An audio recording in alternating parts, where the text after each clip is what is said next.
don't know how to flirt, do you? Guess not. Well, what are you gonna do about it? One day we're gonna look back on this and laugh, hey baby. Now, you're no stranger to Nicholas Sparks. You starred in The Notebook, based on one of his other books. Yeah. What is it about Nicholas's writing that resonates with people so much?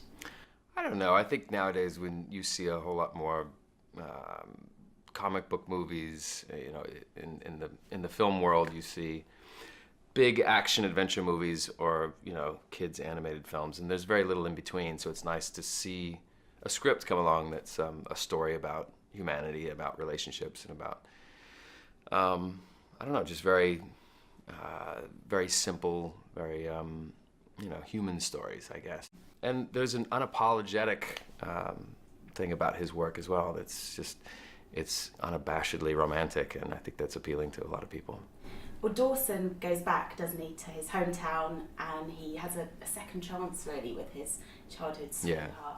Would you say second chances is kind of the key theme of the film? I would say, yeah. If you were to, yeah, 2 words, I would say second chances for this movie.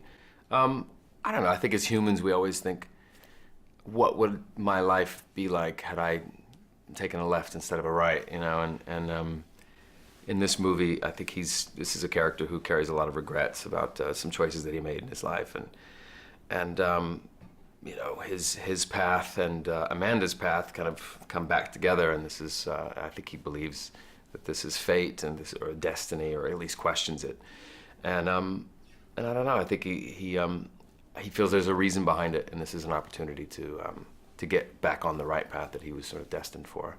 Well, you mentioned fate. Fate's almost like another character in the film, isn't it? Kind of leading everyone's lives through twists and turns. Yeah. But fate tends to be a bit like Marmite. You either kind of believe in it or you don't.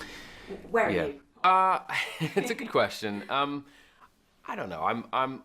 I like to believe that I'm a romantic and that there are reasons for everything. I do believe that we have a good hand in our fate.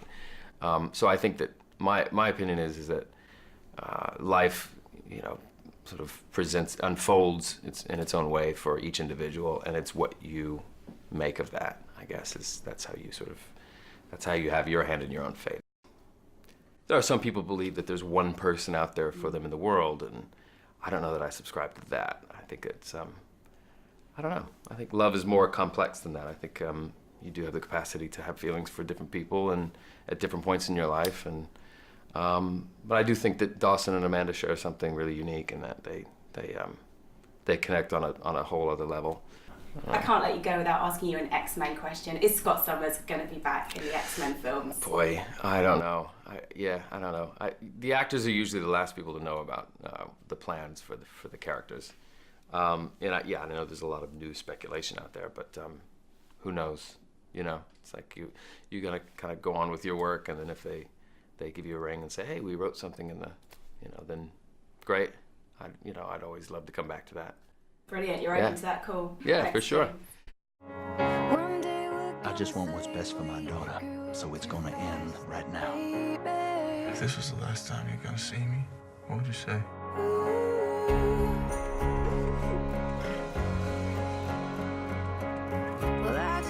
Amanda? You should know that only you amaze me. It's been a long time. 20 years. 'Cause I am running out, am running out, am running wild. I am running out, am running wild. You weren't just someone I loved back then. You are Over you. the very best of me.